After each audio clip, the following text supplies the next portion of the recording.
Hello and welcome to the Last Word on Spurs, a very Last Word on Spurs special we are bringing you. I've got the squad. Most of the squad will be from the Last Word on Spurs. God, I tell you what I'm seeing right now, I feel like we've got the first team squad tomorrow for the training session, but we're going to come on to that in a second. Thank you so much for joining us. If you're listening to the show for the very first time, where have you been for the last 5 to 6 years? Like I say, if you're listening, like I say, for the first time, you can find us on iTunes, on Spotify, and Audio Boom. We're across a range of different social platforms. We're on Twitter at Last Word on Spurs. We're on Facebook and Instagram too. And you can tell by the wonderful audience I've got besotted with me here, we are also live on YouTube, where, yes, here we go again, Tottenham Hotspur are in the process of appointing that word that Jason McGovern loves. Look at that face. Get that face. Serial winner. Yep. We are going there yet again. Just to talk you through, we've got on this show tonight, we've got Chris Cowlin finally back on the Last Word on Spurs. We've got Richard Cracknell. We've got John Wenham over across at Lily White Rose. We've got a fantastic youth pod who, at the moment, for John's sake as well, we need to be listening to that youth pod to actually get excited about what we've got to come. We've got the great Mike co-host as well, Lee McQueen in the house. Jamie Brown, my God, Jamie Brown, Daily Hotspur will be busy with some transfers coming in January. And of course, Jason McGovern, who is trying to keep himself content with the news Antonio Conte is set to be the next Tottenham Hotspur manager. God. We're going to start with the breaking news from this morning. And that was, of course, Tottenham Hotspur announcing earlier today that Nuno Espirito Santo, along with his coaching staff, Ian Cathro, Rui Barbosa, and Antonio Diaz have been relieved of their duties. And like I say, he has departed the football club. So let's start actually with Lee on this. Lee, Nuno out, potentially Conte in. Initial thoughts? Well, I mean, I think it was the writing was on the wall. We've done the show yesterday. We talked about it heavily to look at the game back and understand no shots on target. That was the killer one for me. You can't survive that at Tottenham Hotspur Football Club. You can't have a sold-out stadium booing and not getting a repercussion on that. And to be fair to the board, they've acted really quickly. They've got the job done, which I said a lot of time, didn't we, last year about Jose getting the job done. But the board's got the job done. They've got rid of Nuno. I wish him the best of luck to him as a person, but he was never the right appointment. He was never the right fit for Tottenham. I think I'm right in saying, I've got my little blue book here, and I think I'm right in saying that he lasted less period of time than Jacques Santini did. So that goes to show where we are right now. When you look at his record against other outstanding managers that we've had in the past, it's okay. But there was no plan, there was no direction, there was no front foot football, and quite frankly, it was an absolute mess, Rick, from start to finish. Yeah. So unfortunately, wish him the best. And yeah, we now look for another manager. Let's hope, and it feels like it's going to be, but let's hope it doesn't take as long as the last one. Yeah, here we go again. Malik's coming on the screen. I love that. This lineup must be good enough to win the Europa Conference League. Malik, I totally agree with you that this lineup I see right here, Jamie on the left, Chris up top, Richard playing the ball through the middle, Lee McQueen with a magic in behind, Jason McGovern solid at the back. I'm not sure he's going to stay in the next 5 minutes, but we'll come to that. And of course, John Wenham flying down that wing. We've got a team here. I tell you what, absolutely take apart Vitesse on Thursday. Should we still be in training with Antonio Conte? He's got to think to himself, oh my God, what have I walked into when he sees Eric Dyer, Davinson Sanchez in training for the first time. I just hope he doesn't walk out from day one. Let's come next to Chris. Chris, lovely to have you back on the show. Chris, give me your initial thoughts. It almost feels like, yes, we've been here before. Yes, we're going there again. Nuno out, serial winner, potentially in. Thoughts? Do you know what, Rick? In all the time that I've supported Tottenham, I've never, ever wanted a manager out, never called for a manager to go. But it clearly wasn't working with Nuno Espirito Santo. Saturday at the Tottenham Hotspur Stadium, for me, was the last straw.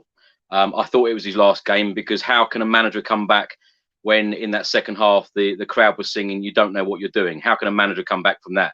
The booing there, it was toxic there on Saturday. And you know as well as I do, I go to every game, and to not see shots on target for 90 minutes in a home game, 65 minutes in that Burnley game, the fact that Nuno come out and said that Burnley were a very good team and it was a very good game, I found absolutely baffling. The week before, the West Ham game, 45 minutes, the whole of the second half, not a shot on target. they were just worrying. Every week, it was worrying. I don't think Nuno really wanted to be there. He didn't show very much passion. I'm with Lee. I'm not against Nuno. I just think he was the wrong man for the job. I wish him all the very best for the future. And I'm so glad that Tottenham have made that decision today, because had we made this decision, in a month's time, 2 months' time, it might be too late. And I think that now we are still in all 4 competitions, and we are only 5 points away from the top 4. Not that I'm going to sit here and say that we're going to get a top 4 finish, because I don't think that we are good enough to do that. But for me, and I'm going to use the word trophy so early on, if we can win a trophy... Can I 6 minutes, 10 seconds, that word's coming already. We've already gone with 4th as well, to be fair. We said it earlier. it gives a manager to come in so early on and stamp their authority and try and put a trophy in the cabinet and get a very good league finish. And I believe if Tottenham could finish in the top 6 and nick a trophy, we're in the quarterfinals of the Carabao Cup. Why can't someone like Antonio Conte come in and do that? But Nuno, I wish Nuno all of the very best. But timing, I thought the timing was right. Yeah, I must say also, as we record right here, not one single Spurs player has come out to actually wish Nuno all the best, which I actually find quite staggering. I know me and Chris actually spoke about this off air, that not one Spurs player. Let's come around to you, John. Lovely to have you back on the show. Been doing some great work over on the Lily White Rose pod. Like I say, got to check that out. Been great for the youngsters. John, Mike on the screen says there, along with your thoughts on Conte, could you comment in terms of the young talent and how you think Conte will use those players? Yeah, I think Conte's certainly a results now manager, somebody that will come in, try and get us playing, moving up the table immediately. And I think he may be a bit fearful of using youth straight away. But I think he will very quickly see we've got some unbelievable talents at our disposal. You've only got to look at Dylan Marcandi scored again at the weekend, the 92nd winner against Manchester United. You've got Dane Scarlett in there, Niall John, and you've also got a young lad called Jamie Donnelly who's banging him in left, right and centre for the under-18. So those to look forward to. But I'm sure the first priority of Antonio Conte, if we can get him over the line, which I think will be a huge coup for the club. You're talking about one of the top 5 managers in world football, in my opinion. Instantly comes in as top 3 manager in the Premier League, demands respect, won the Scudetto last year. A couple of years before that, won the Premier League with Chelsea, reached the Europa League final in his first season with Chelsea. I think now we're no longer talking about, are we finishing top 8, top 6? I think top 4 is now a minimum aim for this Tottenham team for this season, because I think he will get the best out of the players we've already got. So I think we might see better performances from the likes of Sergio Reguilon, the likes of Pierre-Emile Højbjerg. I think Oliver Skip could move to another level. I think this is such a coup for the football club. And in all my years of supporting Tottenham, certainly the first manager I've ever been so excited about coming as a name. This isn't like Mourinho, who had a CV of things he won 10, 15 years ago. This is a current manager, a current winner, a man that demands respect, a man that's going to get the best out of Harry Kane, a man that's going to get Heung-min Son playing for the shirt, playing his best, maybe get Hugo Lloris to sign a new contract. I think it's a hugely exciting appointment. I look forward to the January transfer window, but I think he'll get the best out of our existing players. Could we see Joe Rodon, for example, come in and develop into a top centre-half under a new manager? Maybe. He's had a lot of changes thus far. He just needs a solid, stable manager to now work upon, and I hope Antonio Conte is that man. I think it's a real coup that we've got him at Tottenham, and I really hope we get this one over the line. I'm really excited to talk about it and see how that develops. Yep, totally agree. Rich, let's come over to you. Rich, you looked after this podcast for a good 6 months or so. When I took it back off you, I thought, oh my God, what am I getting myself back into here? And right now, I'm excited again. And do you know what? I'm excited with I'm looking at Jason's face. I'm not sure if I should be excited with what's going to be coming out of his mouth in the next couple of minutes. But honestly, Rich, tell us how you feel at the moment in relation to Nuno going. And let's be honest about it. We saw that statement today that said from Paratici, he's a true gentleman, always will be welcome here. We should like to thank him and his coaching staff and wish them well for the future. Of course, we did hear also rumours today, Alistair Gold, good friend of the show, that apparently it was that bad for Paratici on Saturday that he stormed out of his own seat and did not return after Edison Cavani's 64th minute goal for Manchester United. How do you feel, Rich, on the eve of Conte crazy train? Sorry, Lee. Firstly, Rick, I have to say how pleased I am for you and all the other boys that put in so much into this pod and, to have some excitement rather than, what we've been putting up with. Chris with his YouTube channel and John and Jamie and everybody that puts in the content, even when it's really difficult. I've been now and offering up some content, which is just brilliant. So, you know, fair play to you. You know, sometimes you get barren seasons and then all of a sudden you get a bumper crop, and today feels a little bit like that. Do you know how I feel about Nuno going and the prospect of Conte come in? And I'll use one of my analogies here. I feel like I've been seeing, you know, dating quite an ordinary girl for a few months, but I've been having a little bit of text backwards and forwards with Nigella Lawson. Yeah. And then today she's turned around and gone, yeah, go on then, crackers. I'll see you on Friday night. And I've gone, oh, hello. Oh, hello. Come on. Right. So I've got the table booked at Spoons. Yeah. I've got the 2 curries for £9.50 and 2 pints of Carling ordered up. Yeah. I'm off tomorrow down to Mr. Byrites to go and get myself a new shirt and a pair of jeans. Mr. Toppers for a £6 haircut. Friday night, I'm knocking her a bandy. That's how excited I am about him coming in. Honestly, I feel like I've ditched the plain girl, and there it is, Nigella Lawson, Friday night date. Come on, Tottenham, here we go. Can I just say, Rich, for what happened on the last show you was on with the shepherd's pie, I fear for your mentions tomorrow morning once this show does go out live on both our platforms. Jamie, let's come round to you. I know it's been a very busy day for you. You've been here, there, quite simply everywhere in terms of talking Spurs, talking Conte. Sorry to grab you again, but tell us your thoughts. How excited are you by this? And also, I do want to talk about Nuno's departure, because it was comprehensive defeats with the games like Chelsea, Arsenal, United, coupled with an uninspiring play that prompted this dismissal. And we can't forget Spurs have now gone 2 hours and 16 minutes without a Premier League shot on target. Simply unacceptable. And only 9 goals in 10 Premier League games this season. And Harry Kane looking well below his best. I mean, thoughts overall, Jay, on what's been a crazy 24 hours for us here on Last Word on Spurs? Yeah, firstly, I'm just really pleased at kind of the timing of it. I think that the season is now still salvageable. I think the guys have already said it. The aim is already kind of looking at the top 4 now. So I'm pleased at the timing. Absolutely had to go, unfortunately. You know, the football was incredibly difficult to watch. And I think the main thing is that we never saw a plan. I think a lot of people kind of spoke to me about, you know, we're a couple of points off the top 4, maybe deserves a bit of time. But for me, you only deserve time if you can kind of show that you're building towards something. And we never, ever saw that under Nuno. I think the worst thing is in these press conferences, he was never really showing any sort of personality. And that was incredibly difficult. So it was definitely the right decision to see him go. But for me, I'm honestly over the moon to go and get Antonio Conte. I was incredibly surprised that we managed to go and get this manager. For me, he's top 3 in the world.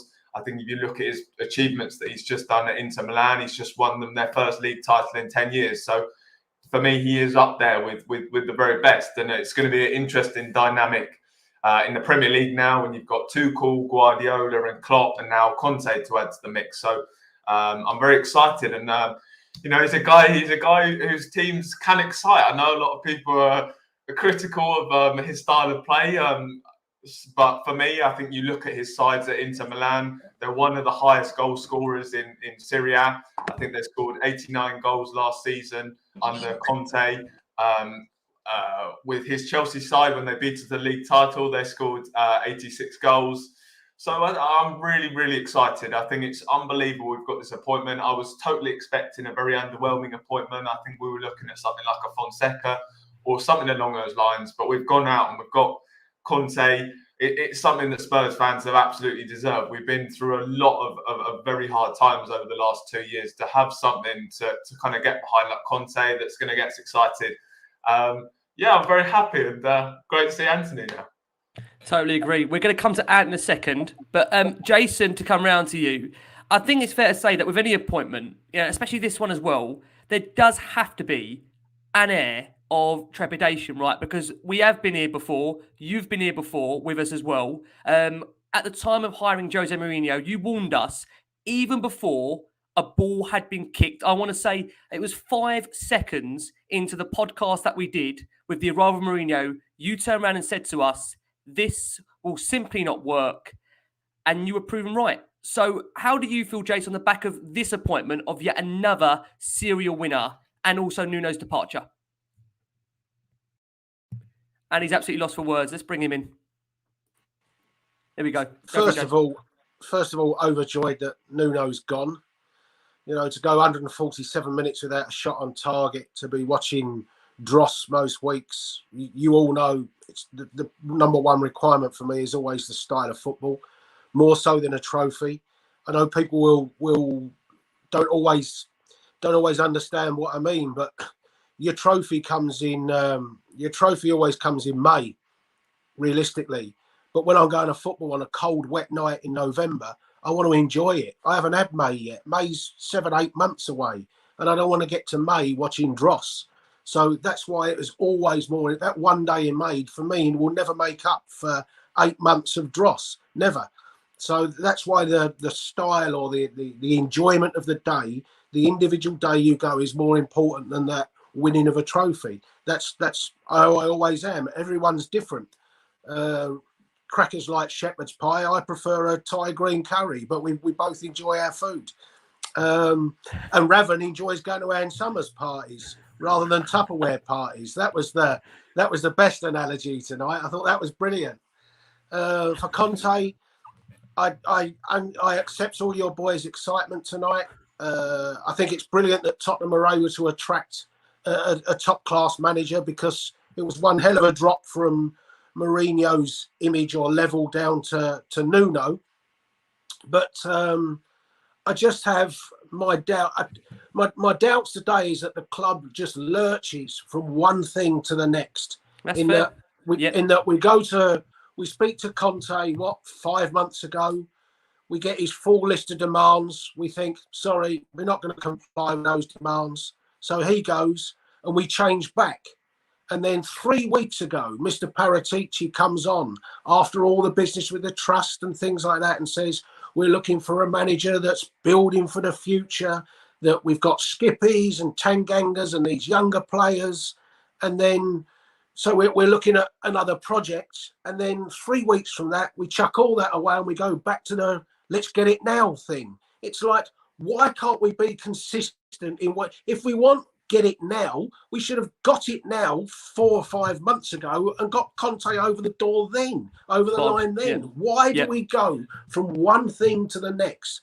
We have fans that have been moaning and groaning about the style of play, and then as soon as we change and it's a serial winner, it suddenly don't care about the style of play. The serial winner's there. It's like, what do you all want from it? And I accept we all want different things. Like I say, I'm not against Antonio Conte's appointment. I think people misunderstood what I was getting at. My thing is, and Lee is a great one for saying, what is the plan for the club? Tell us what the plan is. And we've gone from a plan of get now 4 months ago to a plan of build for the future 3 weeks ago. And we flipped yet again from it. And we've got to go down one route. So if it's Conte, and it's a brilliant signal of ambition from the club, I'll give them that. But that ambition has to follow at every level. So the biggest statement of ambition will say to Conte, there's 150 million for you to spend in January on who you want, not who we tell you to, Guy, on who you want. And if that means Conte has to pay £20 million for a player from I don't know, Fiorentina rather than a bloke from Stokes Reserves, that's what you have to do. It will be no good saying to him, oh, I tell you what, we've had the pandemic and we're only in the Conference League, so this player might be good in, because Conte's not interested in what's there in 2 years. It's an 18-month contract. So you've got to do everything now, because we've seen him walk away from a club twice. I mean, he's just walked away from Inter Milan that's won the league because they said to him, you've got to cut the wages and sell players. Fine, I'm going. That's how principled he is. And my fear is that we'll get to January or we'll get to the summer and the old problems will come and he'll just say, look, to hell with it. I'm not interested in this. And then we're back in the mess again, yet again. That's my worry with the appointment. I hope the club have learned from all their mistakes. And if they want Conte, they must go by Conte's rules. And that means, Daniel, get that checkbook out and sign who I want, not who Mr. Hitchin tells me to sign. Yeah, I must say, Jace, you're getting a lot of love in the comments. A lot of people agreeing with you. It definitely is going to be an appointment that isn't going to please everybody. There will be some that are for it. There'll be some that actually feel, we're back to where we started. We're also delighted to welcome to the show really good friend of us, of me, and of course one of our own in terms of the panel here, the great Anthony Costa. And I must ask you this firstly: have you taken Antonio's suit for his press conference tomorrow? Can we just get it out of the way now, firstly? Listen, lovely to see you, boys. I'm about to go back on in a couple of minutes, so I haven't got long. So I'm on second act. So we've just been called for beginners. But listen, love what Jason's saying. Love the passion, boys. Fantastic again. I just want this manager, who if it is going to be Conte, to just bring the fans back together, man. There's been too much 50-50s here, and this one don't like him because he's negative. I just want us to be happy, boys. And you know what I mean? And if he does win us a shiny trophy, fantastic. If he does get us top 4, let's be happy with that. If he plays the style that we want him to play, let's all just back him. If it is to be him. So I'm buzzing, man. And listen, take what Jason was saying on board. Absolutely spot on, mate. But yeah, let the new era of Tottenham begin. And I'll give this suit to Conte tomorrow when he signs the contract. Do me a favour, Ant. When you give it to Conte tomorrow, can you just get rid of the red tie for us? Just drop the red tie. I feel like a bit out of Sevilla. Never mind. Everyone's going mad about these comments, and lovely to see you. We're looking forward to having you back on this properly soon. Honestly, been it's been great having you on. Love you, boys. Love you, man. Bridgie, take care, boys. See you later. Good luck, boy. Lovely to see you. We are going to just quickly finish up on Nuno before we bring Mike in. Obviously, Mike was on the show last night. In terms of, like I say, potentially the appointment, of course, of Antonio Conte that is becoming ever so real by the minute. So we'll get Mike's reaction on that very shortly. Just with Nuno, he leaves the club with a record of 8 wins, 2 draws and 7 defeats in all competitions. Now, we understand that the decision to sack Nuno was because of a combination of those mixed results, the style of play and the fan reaction that we saw at the weekend. And from what we understand, there's actually been some sympathy for Nuno internally because it hasn't come at an easy time. And we have to understand that Nuno has had to deal with, a hurricane saga over the summer, the club's most expensive signing, Tungi and Dembele, wanted to go away. He had the situation around the lads that went off, obviously during the COVID situation around Christian Romero, Davinson Sanchez, Giovanni Lo Celso. So he has had a lot to deal with. Let's come back round to you, Lee, on this very quickly. We're going to come around one more time to the panel before we bring Mike in. Is there any way, Lee, he could have been afforded more time, in your opinion, based on what you saw at the weekend and that reaction in the stadium? No. No? Okay. We'll do that very quickly. Let's go round very quickly. That was one word answers. We're back to that, are we? God, Rich and Jace, cheers for this. Let's go to John next. That was for Jordan. That was Jordan Hussein, who says I can't shut up. I can't stop talking. So I thought I'd just do a one-word answer. Appreciate it. Let's come around to John just quickly on this. We're going to go around very quickly before we bring Mike in. Is there anything Nuno could have done for you that would have changed anything? He failed to get the most out of those star players. Of course, most notably Kane, who just scored the 1 Premier League goal. Anything, John, for you there that makes you think we've done this too early to Nuno? No, not at all. The reaction on Saturday from the South Stand, that's our main core support. They've turned on him. That substitution taking off Lucas Moura when we were a goal down. Tottenham fans like Lucas Moura. He can pop up with a goal. He got a goal at Burnley on Wednesday. To bring on Stephen Bergwijn, no offence to the lad, he's not scored since the Battle of Hastings. We needed a goal and taking him off. So the fans weren't happy about that. And they rightly showed their frustration at half-time and at full-time. I was sat there with them and we weren't happy. So Nuno had to go. Negative football, negative results. Look, you can lose 1-0 to United with a bit of Ronaldo magic, but you can't get drubbed 3-0 at home around the teams around you. We want to compete near the top. We've got Kane, we've got Son, we've got Lloris, we've got good players. They weren't performing for that manager. He had to go. Yeah, I've got some statements on the screen here. Nathan Evans says we would have avoided this catastrophe if Conte was appointed back in June. Open your checkbook, Daniel Levy, or say goodbye to yet another world-class manager.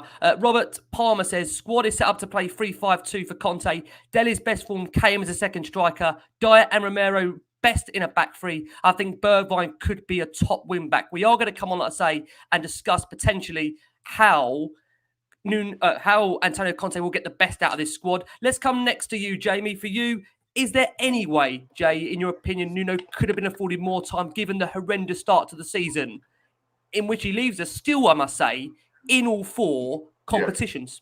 No, definitely. He had to go. John was right about the South Stand. I was actually quite shocked. I usually sit in the South Stand. I was sitting kind of opposite it. And yeah, it was the kind of the reaction was a real shock to see them booing a substitution was quite remarkable. But yeah, it was absolutely the right time to go. But I do feel sorry for him in a way, because he was never really should have been the guy that should have come in. He was never the right fit. Of course, then we all know that they looked past him originally. For me, he was kind of put at the front of what's been a huge mess at the club. And he's had to take kind of the whole brunt of it, really. It's the mess of the club that he's having to take the brunt for. So I do feel sorry for him in that respect. It just was not, he was not the right man for the job. For me personally, I looked at it and it felt as though he was being asked to play a style of football that he was not comfortable with coaching. I think it was just a shock to not see him playing three at the back like he did at Wolves. At Wolves, we know the way he sort of played. It was quite pragmatic, and sometimes it was difficult to watch. And it was weird that we didn't really ever see that from him. So for me, I do feel as well, it was kind of he was being asked to play a certain brand of football, wasn't comfortable with doing that, and that's kind of why we never really saw a definitive style of play. But there just seems to be so much confusion in board level at the moment. As I said, they brought in Paratici, who kind of went against what they wanted. They wanted attacking football. Paratici, I think he's kind of renowned, or in the past his teams have been renowned for playing slightly more defensive football. So it was that in itself was maybe a slightly odd appointment. But for me, I'm going to back him now. He's got his first choice target in Paratici. So looking forward to seeing what he can do. But absolutely, Nuno had to go. Unfortunately, it was definitely a hard decision. Stefan Bias on the screen there says, wow, who saw this coming after the turmoil we were in?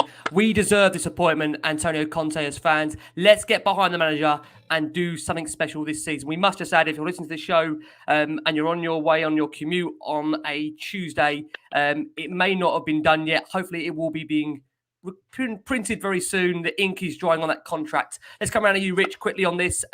Nuno, we've been very scathing in the last couple of weeks. To the point where we've had analogies over Wagyu steaks, and we've had one point and Summers tonight, and we've even had as well some shepherd's pie in there. I mean, any other Master Chef analogies you want to give Nuno before we say goodbye once and for all?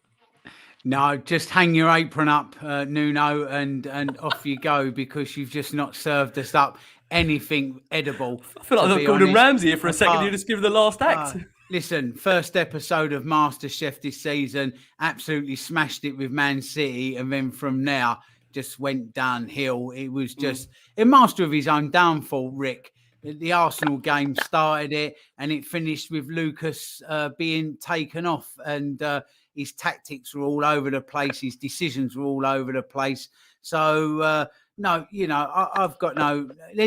How much sympathy is there in football these days? There's none whatsoever. It's a cruel, harsh game, and that's that. So I've got sympathies for people that have laid out £1,500 this season 100% for season tickets, or paid for plane tickets here, there, and everywhere, like Chris Cowling does up and down the country, all around Europe. That's who I feel sorry for, because you've got diesel and petrol at £1.50 a pint now. Like a beer in a pub, £6. Gas and electric, if you put that on for an hour, it's like you've won the lottery. But people are still finding money to go football. That's who I feel sorry for. Not Nuno, master of his own downfall. And I'm sorry, sentiment just doesn't come into it with football anymore. Yeah. Just on that point, Chris, I think it's ever so right to bring you in on that, because you have been, as you always are, every single game, home and away, under 23s, under 18s. I always make that reference. You're always there. So it must have been a very difficult season for you. In one way, Chris, when you look at the manager, are you relieved? Because I think even for you at one point, when I see those post-match reactions you do on your YouTube channel, I was worried about your heart rate, because I think how many more of them can you do at that intensity? I am relieved, actually. And to put the record straight, crackers, £6.20 a pint at West Ham. Absolute rip-off last week.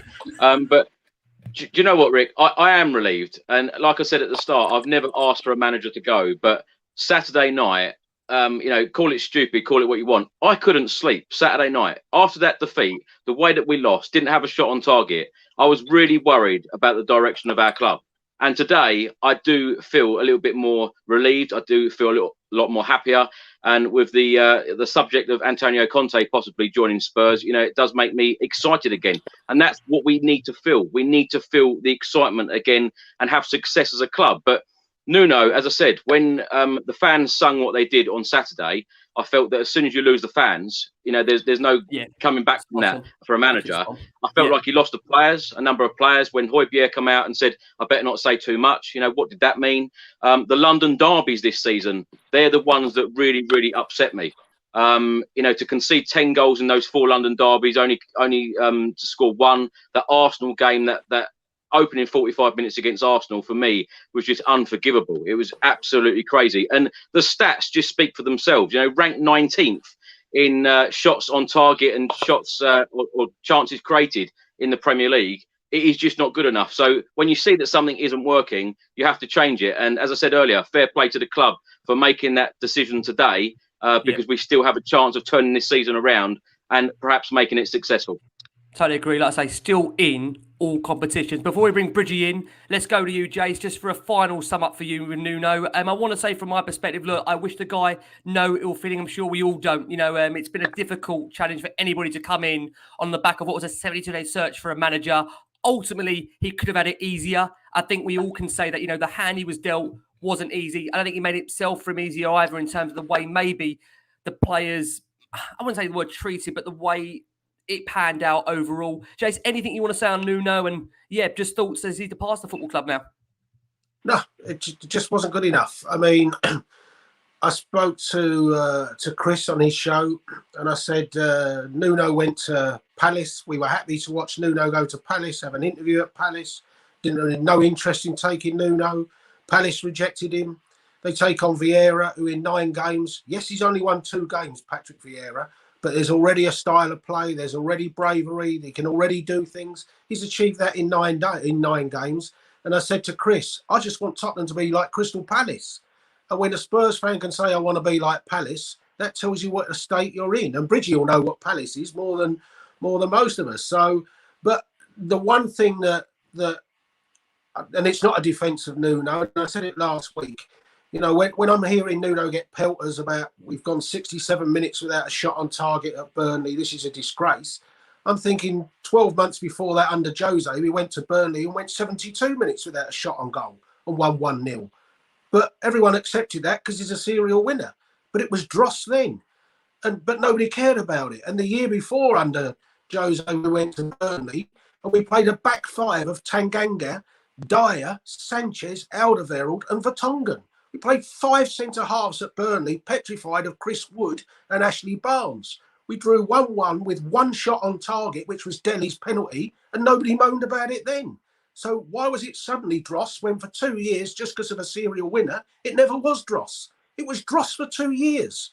It's no worse under Nuno than the dross of going to Bournemouth, relegated Bournemouth, and not having a single shot at goal in 90 minutes at Bournemouth. So, that's all I'll say about Nuno. And it is always unacceptable for me to watch Tottenham Hotspur at home get 10 men behind the ball with the intention of drawing at home to Fulham. Unbelievable.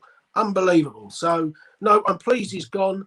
And I just want to see us play with proper football. I said on the programme in the week when you was all predicting the Man United game, I said Manchester United are a mess, but we will not be brave enough to have a go at them. And what happened? A mess that we weren't brave enough to do. So, of course, he had to go. Yeah. No, I think that's fair. Like I say, we have the panels run up there in terms of Nuno Espirito Santo. We wish him the very best for the future. For our listeners on audio, we are going to go for our first break of the show. And like I say, we'll be back after this very, very short break. For our watching audience on YouTube, nearly 1,800 of you watching us live. Thank you ever so much. Pleased to be welcoming back to the Last Word on Spurs. He was back with us last night. It's fair to say that we have to put this out there, and Mike will know this better than me. He's in the industry, that things can change very, very quickly in football. Very quickly indeed. I think it's fair to say last night I sat there and joked, and I said to Mike, if we can find 400 million behind the sofa to give to Antonio Conte, this could work. And here we are. I'm still tempted to not go too far here because we have still got a night where the contract hasn't been signed. The ink is yet to dry. But certainly developments have happened, Mike. Let's bring you back in. Lovely to have you here from Sky Sports, of course, the great Michael Bridge. Bridgie, what's happened in the last 24 hours? Tell us. Well guys, firstly, good evening. It's been an absolute pleasure listening to all of you. It's great to see you. unbelievable 24 hours. And I'm not going to hide it. I'm absolutely over the moon. I've always been a big fan of Antonio Conte. I made it very clear my thoughts regarding him in the summer. He's a serial winner. If you can't get excited by this guy, what he did at a good Chelsea side, not the best Chelsea side, what he did in Italy, Ashley Young at left back for Inter, Victor Moses left wing back. This is the guy I wanted, and I was so disappointed and let down that it didn't happen in the summer. And that's why I've felt pretty flat over the last few months regarding Tottenham Hotspur, to be honest. I spoke to you, Rick, before we recorded last night, and I was honest with you. I said I'm coming on as a journalist, but obviously a fan as well. But there's certain things I can't say on your show because I've got to uphold my responsibilities as a journalist. Obviously, some people did notice in the comments that I was aware of Nuno had gone with the smirk, and I told you before that I couldn't say. Now, the information, what I didn't know, and I'm going to completely hold my hand up because you don't know everything, do we? That I didn't know anything about the Antonio Conte, which people did pick up on last night when I said I couldn't see it happening. No, I couldn't see it happening. Guys, I'll tell you why I couldn't see it happening. I'm stunned he fancies this job. Okay, money, I get that. But there's so much work that needs to be done with this squad. We talk about it, the lack of guile, creativity. I think the midfield is 10th at best. It's average. A lot of work needs to be done.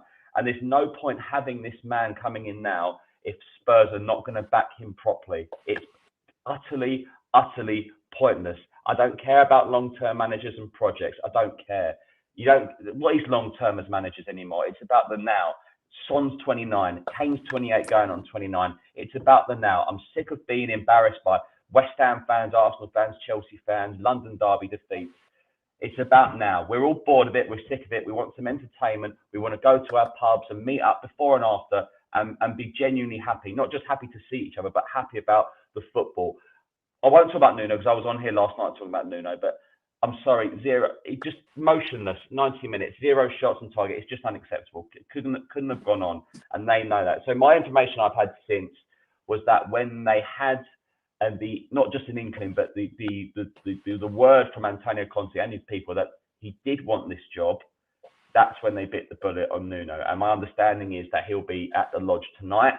Hopefully he likes the bed. He's got nice fluffy pillows. He's enjoyed his pasta. They locked those doors, Bridgie, yeah? They've locked those doors. They've crowbarred them, yeah? They crowbarred them. Absolutely. Get the shackles off the team and put him on him.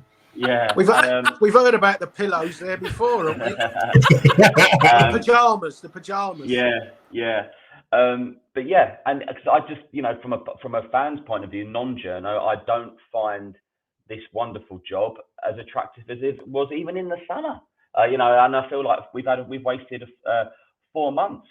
So I'm personally delighted I was wrong. So anyone tweeting me saying you said it won't happen, I know I did, and I'm delighted to be wrong. Yeah, because you can't always be right. It's not about being first; it's about being accurate. So there we go. So I'm absolutely delighted that it looks like it's going to happen, but this is a manager that needs to get back properly. And January is a funny window, guys. We all know that January is a very, very, very tough window.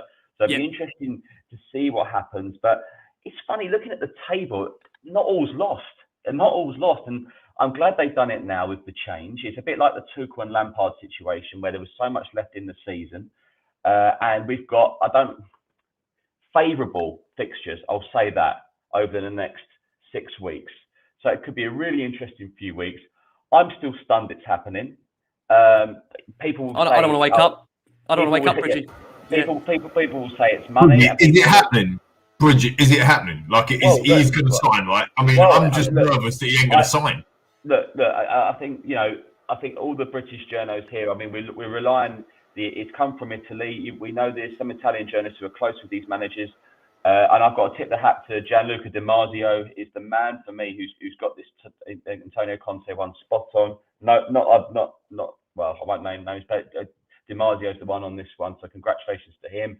He's been bang on with this. And hopefully it gets confirmed tomorrow. And I think it's exactly what this club needs. We've all felt flat. The loyalty from all of us, and you guys in particular, is just second to none. And once again, it just shows, don't listen to rubbish. This is a massive, massive football club. Jose Mourinho, whether it was too late, Daniel Levy was obsessed with Mourinho. He wanted him in 2005. It was too late. This guy's a winner now. One of the best around, and it's unbelievable he doesn't have a job at the moment. And you know, in a funny way, it's probably the best 3-0 defeat we could have had the other day, because United could go on and lose to Atalanta and Manchester City. You know, so I'm very, very happy, and I wanted to come on tonight and just sort of share that, and just to say, look, I'm glad I couldn't see it happening last night, because I'm a pessimist sometimes. If it happens, come and see me Thursday. I'll be with the Sky cameras outside the stadium. I want to hear from all of you. You'll all be on. I'll be there outside, working, and then I'll sit in my seat. Bridgie, Rick, I want to ask two questions in general. Go for it. When do we actually think we spoke to Conte? Was it at the final whistle in the Man United game, or was it after West Ham or after Arsenal or something like that, where talks started to restart, if you like? And the second question I'd ask, genuinely, I know you've all gone mad on BBC tonight. We're in the top 4 and trophies are coming and things like that, Chris. But I look at that side and I think genuine players that can win is Kane, Son and Romero. So if he's got 18 months as a contract, how soon do we think he'll win in that 18 months? Or do we think it will take us 18 months to get him a side that's capable of winning, at which time he walks away?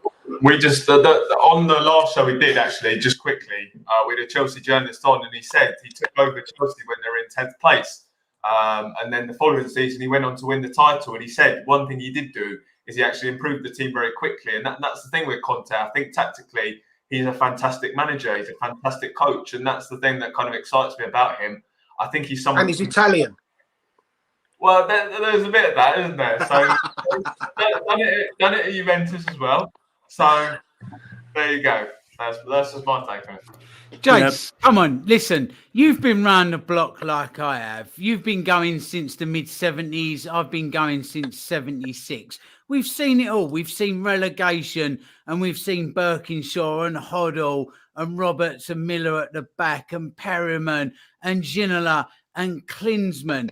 And, yeah, you know, you are keeping it real. There's questions to be asked. But also, as football fans, you always have that thing in your heart of dreaming that, like, this is it. This is that moment. Here we go. Come on. This is it. This is what football's all about. You've just got to cling on to that hope and that dream that this is the time. This is the one. And yeah, you are right in some respects, but part of you as a football fan surely has to go, I know all this is going on. I know, like, Enoch have got this wrong and that wrong. And boy, like, you know, every show we've gone through that. Like, and I think tonight's just one of those shows where you have to go, can we actually dare to dream again here? Because, like, I'm sick of being sick of Spurs. And I just want to cling on to that lifeboat of Antonio Conte and go, this is it. This is the moment that it's all going to change. Yeah. I agree, Craig. The hope, I mean, you know, it's what Newcastle fans have got. They've won nothing yet, but they can now hope they can achieve things. And that hope is massive. And without a doubt, yesterday afternoon or Saturday evening, we had absolutely no hope of doing anything at all. And today we've got that hope. So don't get me wrong. I'm not, like I said, I'm not bitterly disappointed. I'm not angry at Conte's dismissal, but I'm just tempering it with that hope of what might happen with the some of the comments I've seen today that we will do this and we will do that and he will not pick Delhi, and we don't know yet. I mean, you know, the Delhi thing, for instance, this is an interesting thing. We know Conte wants players that runs and puts in an effort. And so when that team sheet comes in and he will give everyone a clean slate when he walks through that door tomorrow. Everyone starts with a clean slate. And if Delhi runs in training more than Ndombele, Delhi is in Saturday's team. And then everyone will be, why are we picking Delhi again? Why are we picking Conte? This is what happens all the time. That's why I always have my reservations. It would not surprise me if Delhi plays the next 10 games up to the transfer window. Because he'll put the effort in that Ndombele has never done in 3 years. I think it's important, Jason. I've said it to you before. The reason I say it's fair that we need to have a balance of opinions. And, you know, this is what the show is all about, right? If we all thought the same thing, it would be incredibly boring. I think it's important that we do have, you know, like I say, a varied base of opinions. But I just want to say a massive thank you, Bridgie, for coming on. It can be very easy to kind of come on. Boy, Bridgie. And with what's gone on last night, Nice and one, like I say, Bridgie, the man. change of events today, just a massive thank you, Bridgie. We know we'll probably be back in touch in January and drive you mad, harass you for some kind of transfer news as to what's going on. So from us all, thank you so much. Yeah, boys, no, absolutely loving it. You're doing brilliant, Rick, and might get you on Sky in a bit soon. So yeah, but no, boys. What, again? Yeah, Yeah, that would finish Jason off at the moment. No more Conte for Jason. guys, if you see me Thursday, come say hello, and yeah, Bless let's you. be positive. Let's be positive. Take care, boys. See you All later. the love. soon, mate. Thank you so much, Bridgie. Thank you so much. Thank you so much. Bridgie was so right yesterday on the Kane question, where everyone wants us to sell Kane. And as Bridgie Let's said, go there. Let's discuss we Kane. never ever got a bid from Manchester City anywhere near the 130 millions and things. Bridgie knows that. So do people really think we should have sold Kane for, what was it, 75 million quid? Are you having a laugh? Jace, can I just ask you, if you're not excited about the possible appointment of Antonio Conte, who would you like to see as the next boss? No, Chris, I'm not saying I'm not excited by it. I'm just saying I hope that the club fully go down the route of appointing Antonio Conte, not doing this half-baked measure. And to be fair, we all can't sign him. It's not that I'm not excited about it. It's a brilliant for us to get. Like I said, the drop from Mourinho to Nuno was ridiculous. As much as I despise Mourinho, I'll never deny that he's a top-class elite manager with all the trophies and things, and a serial winner, if you like to call him. And so for us to be in this position in the European checker trade, to still be able to go out and get a top-class manager, it's fantastic. I am excited by it, Chris, but I'm saying it will only work if the whole club go fully behind him. And that's my worry. Can I just say, sorry, Rick, can I just say the amount of people that have messaged me today stating that they weren't going to go to the Vitesse game or even a game in the near future. And now the fact that Antonio Conte could be coming in, everyone is buying tickets left, right and centre for these games because they want to see him there. That, you know, the level of excitement today has just been unreal. And, you know, as I said at the start, you know, going from sleepless nights to now sitting here very, very excited. I'm loving this. Yeah, can I just come over to Jamie for a second? Because Jamie, I know that you are so positive about this particular appointment. I think you said earlier on the BBC show that, you know, we've managed to attract, despite the chaotic nature of Tottenham, we've managed to attract one of the most impressive managers in world football. How have we done that, Jay? Because I don't know. No, honestly, I can't answer that, and I am genuinely. Like, I'm shocked. You can see now I'm speechless. I don't really know how we've managed to get an appointment of this sort of caliber. I think the players will be looking at it now, and I'm really excited. I know there's been talk of him taking training tomorrow, and I just can't imagine how excited most of them should be. They should be. Obviously, I think we know there will be players in this squad that will have real reservations. We saw his interview with Thierry Henry, Antonio Conte, a while ago, and he was talking about, you know, having to kill some of the players. And so I'm sure a lot of them will maybe be worried about him. But I think the really, truly ambitious ones, and the majority of them who I think are actually good enough in the right sort of system, I think they're going to be very excited. I think players outside the club, you know, potential rivals, I think you've got that back to back now. One of the things I can say about Mourinho, and that I did kind of miss about him, is that the name Mourinho could attract big players. I think that was that he had that sort of pull, and I think for me, Conte will have that sort of pull. He'll make Paratici's job a lot easier. You know, perhaps Koundé might have decided, okay, they don't have Champions League football, but they've got Antonio Conte as the manager. So I think that maybe that in itself will help us to bring in bigger and better players. So I'm unbelievably excited about it. So yeah, I'm just excited to see what happens. And again, I think it's. People compare Jose Mourinho and Antonio Conte. For me, as I said, we know they were different stages of their career. I think one big thing that I said about Mourinho is that you saw he kind of knew that he was having to come in and prove something again. He needed to kind of prove that he wasn't a spent force. And I feel as though a lot of the time he was going into games and he was setting up and he was scared of every team he was playing. I think Conte, maybe he might have, you know, you could argue that he's a slightly more pragmatic coach, but I think he won't set up with that sort of fear. he knows that he's just won, as I said, Inter Milan's first league title in 10 years. So I think for me, he'll be going out with his team, setting his team up with confidence. So I think that'll be the big difference. You've got a manager coming in who's totally confident in his ability. With Mourinho, you definitely didn't have that. It was completely the opposite. He just had an awful time at Manchester United, got sacked there. So that for me is the big difference between the two when people kind of have compared them. So I'm just very, very excited for Conte. For me, as I said, he's top 3 managers in the world, top 4. If you name those 4 Premier League managers. So honestly, I can't wait to get started with him. I know. I said this off air. I'm going to come around to you next, Lee. I just get visions, Chris. And when we were talking about Amazon before, we saw Winks' face when Mourinho was coming to do the first training session. He went, "What's it going to be like? Is it going to change?" Yeah, it is, Harry. It is going to change. There's going to be cones. There's going to be balls. There's going to be lots of it. I tell you, Lee. I want to ask you quickly, just the contract length. That's the one thing at the moment that is becoming a little bit of a concern amongst some fans, the element that it's an 18-month contract. It feels a little bit like, just go to Jason's references and concerns, short-termism, because we're very excited right now in terms of the start. And Jay, do you want to come in on that very quickly? Yeah, just really quick, because I saw it in the comments as well. It was about Tuchel. He initially was on an 18-month contract as well. Okay. So it just shows, it can be done. And sometimes that's what clubs do. So I just thought that. No, that's fine. But on that point, Lee, in terms of the contract length, does that concern you in any way? Or is this also a case that, Spurs are being cautious because of what has happened over the course of the last couple of managers? I think it's sensible. Where I can say that in this craziness that we're in, but I think it's sensible. I think it's sensible on Antonio Conte's side.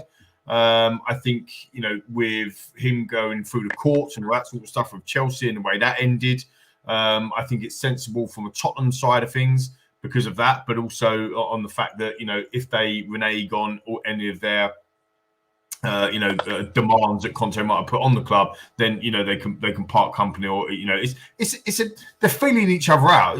Forgive the expression, but that's what the two parties are essentially doing. I mean, John, from your profession perspective, contractually, you would kind of look at it and go, it's sensible, isn't it? Yeah, absolutely. It's a chance for both parties to see where they are. As you said, Lee, he would have been promised all sorts of things to even consider taking the Tottenham job. Exactly. The way I understand it, this has been massively led by Fabio Paratici. He's the one that's got Conte over the line. Now, he would have had to check with Levy, look, what can I promise X, Y, and Z? And to get those promises across and to get them to stick, that is where this 18-month contract comes in. It works for both parties. If Antonio Conte decides that Tottenham aren't doing things for him, as Jason said, he'll just walk away from it. He's got experience doing that, and he'll do it again. It also another top job.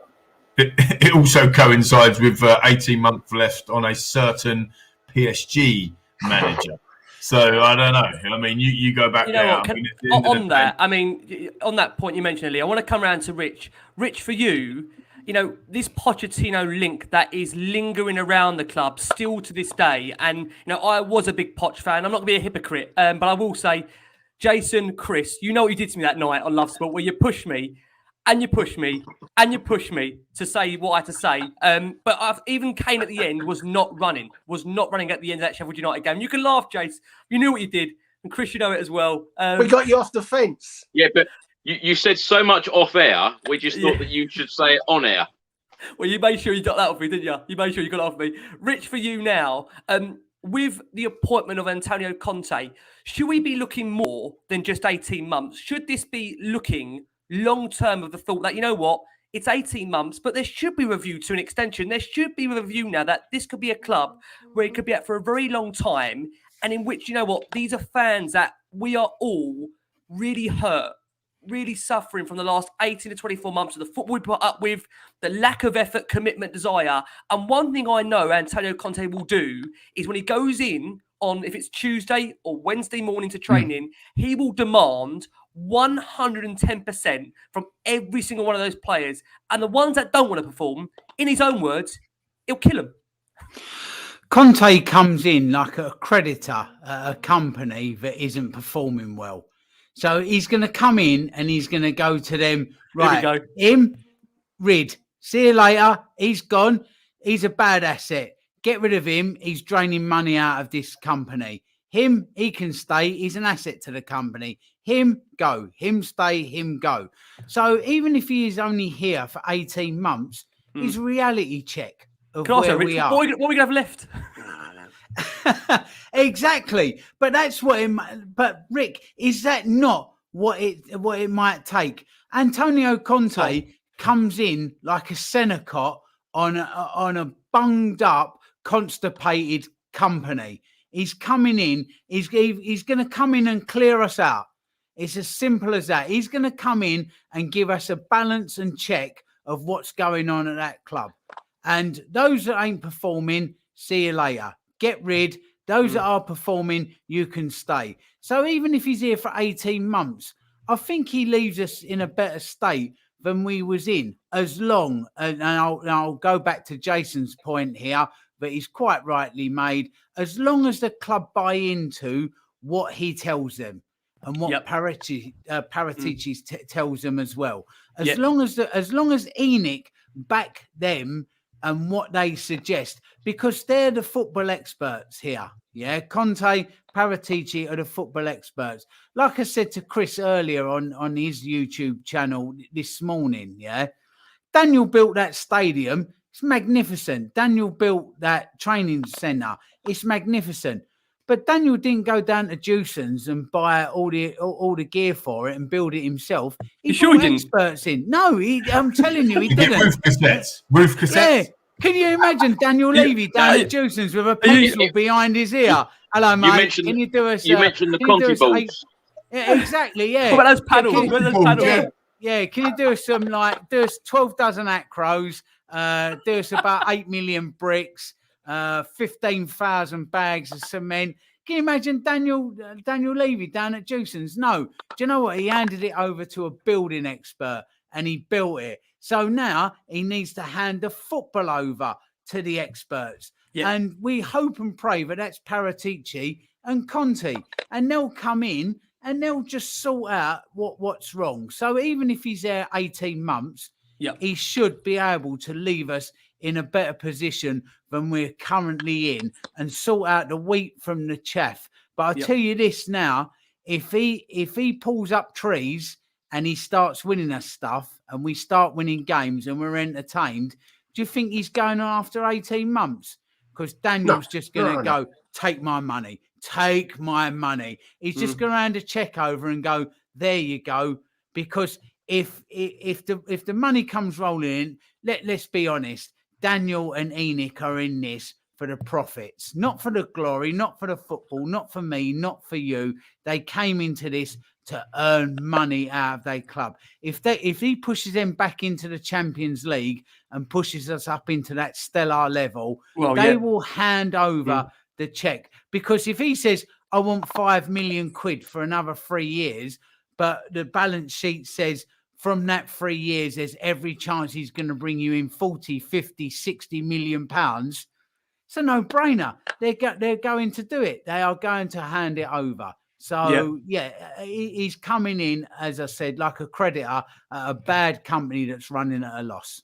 Yeah, I must just say, we are going to go for our final break of the show now for our listeners that are on audio. And like I say, when we return, we'll be discussing just quite that CV of Antonio Conte and what it does mean for Spurs. And in Chris's words, those quests for the trophies to come. Like I say, for our watching audience on YouTube, we've got nearly over 2,000 of you watching us live. Thank you ever so much for all your support. If you haven't subscribed yet to the channel, please do so. Let's discuss what the future does hold for Antonio Conte at Spurs and whether we are going to hear Chris say on multiple occasions these trophies are coming. We are still, I repeat, still in all competitions this season. We've got a massive, huge cup quarter-final against West Ham United, a London derby, which I tell you what now, God, I'm up for this. Let's come over to you, Jace, on this for you. What we've now got left, I mean, this Vitesse game, of course, on Thursday is going to be huge in terms of if this is going to be like a carnival atmosphere of him arriving.